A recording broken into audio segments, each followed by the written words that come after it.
Graça e paz, meu irmão, minha irmã. Hoje eu quero falar aqui um assunto um pouco polêmico, mas antes de entrar nesse assunto eu quero deixar duas observações.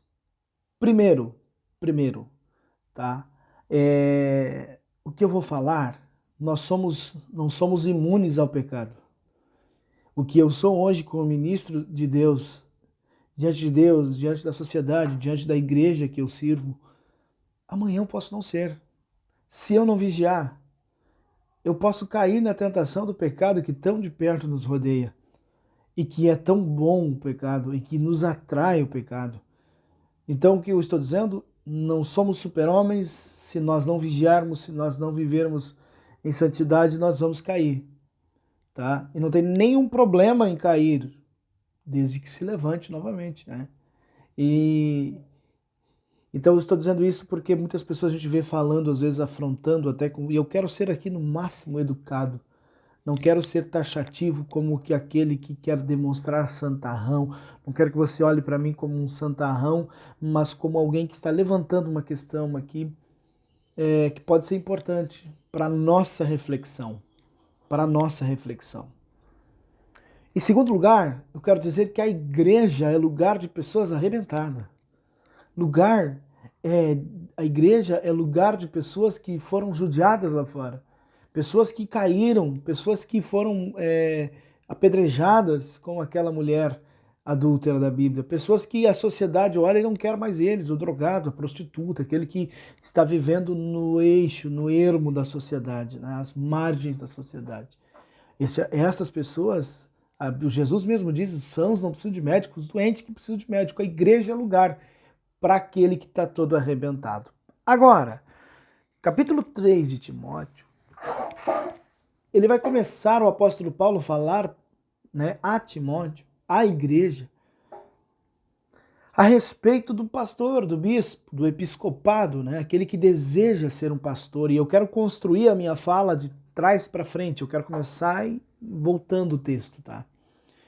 O texto que eu quero usar aqui, ele vai do capítulo 3 de Timóteo, do 1 até o 5. Do 1 até o 5. Do 1 até o 5. Poderia ir até o 6, mas vamos ver se dá tempo. Não quero deixar o vídeo muito extenso também. Mas no capítulo 5, note que aquele que tem... no versículo 5, aquele que quer desejo de ser um pastor, está dizendo ali... porque se alguém não sabe governar a sua própria casa, terá cuidado da igreja de Deus? Ponto. Versículo número 4. Que governe bem a sua própria casa, tendo seus filhos em sujeição em toda a modéstia. Toda a modéstia. Queridos irmãos, e eu quero fazer um alerta aqui a você que é pastor presidente de igreja, você que é líder de convenção, que muitas das vezes pega um homem todo arrebentado, que teve, certo tempo atrás, um cargo, veja bem o que eu estou dizendo, um cargo, porque existe o cargo e a vocação. Muitas vezes o camarada tem o cargo e não tem a vocação. De repente você pega um homem todo arrebentado que teve o cargo de pastor. E ele precisa de ajuda da igreja, esse homem. Precisa de ajuda da igreja. Ele precisa ser abraçado pela igreja, ele precisa ser cuidado pela igreja. Mas você pega e você apressa e coloca esse homem como pastor. Porque ele teve antigamente um cargo como pastor. Aí você precisa olhar um camarada às vezes separado. E o que muitas vezes acontece, o camarada que deixou uma família toda arrebentada. Filhos com problemas. Ex-mulher com problema. Talvez ex-mulheres até, conheci casos até de ex-mulheres com dificuldade até de alimento. A irmã lá continua servindo a Deus, mas não tem nem alimento para comer. E o bonitão arrumou uma novinha, casou e tá tudo certo. Entrou para a igreja, agora seu fulano de tal é pastor novamente. Olha aqui, se alguém não cuida da sua própria casa, como é que vai cuidar da igreja, meu amigo? E a responsabilidade de quem? A responsabilidade é tua, pastor presidente. A responsabilidade é tua, o presidente de convenção, que quer abraçar aquela pessoa que arrebentou outras. Aquela pessoa que não pode, de forma, hipótese alguma, biblicamente, não tem condição nenhuma de ser um pastor, porque para ser um líder, um pastor, você precisa, em primeiro lugar, você precisa ser um exemplo. Você precisa que alguém olhe para a tua família e diga assim, opa, que família boa que esse cara tem. Esse cara cuida da esposa, cuida dos filhos.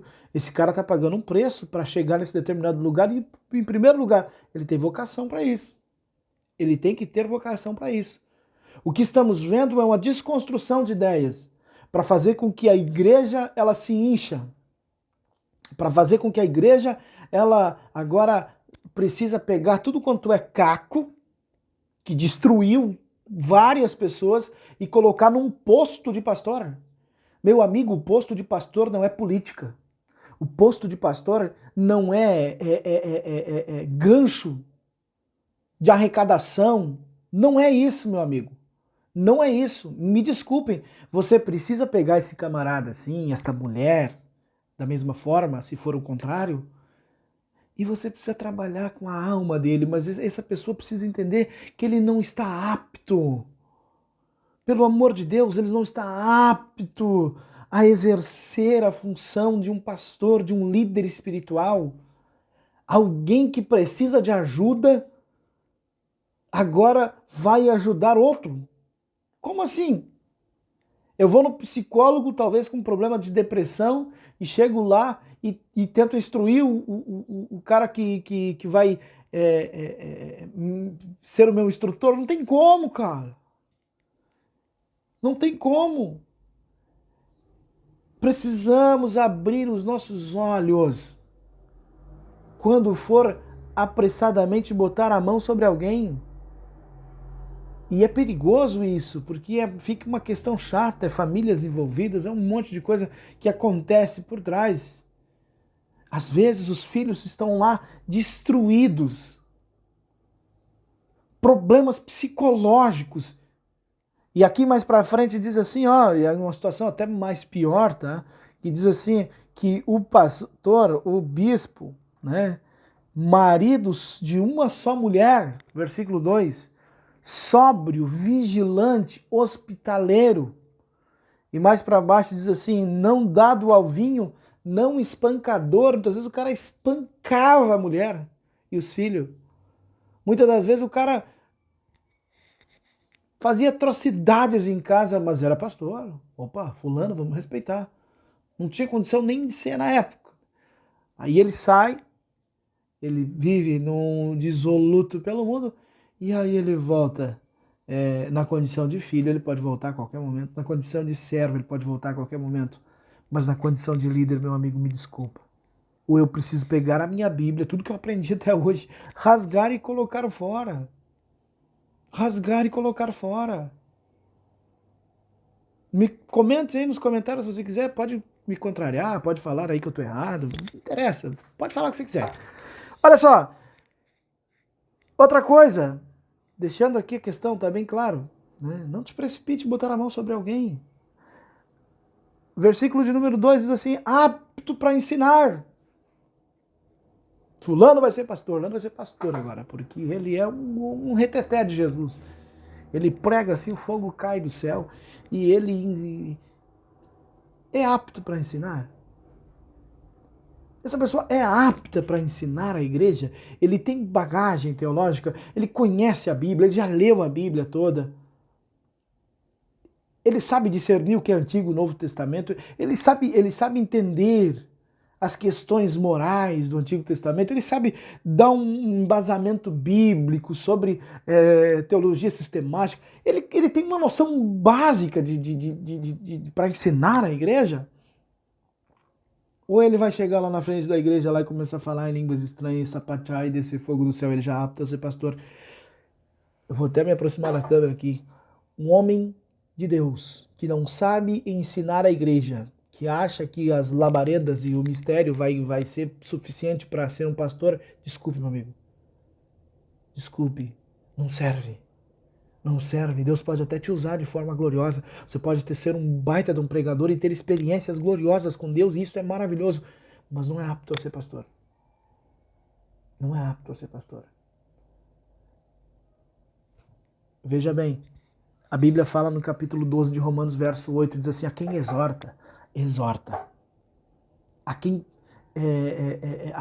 ensina, ensina.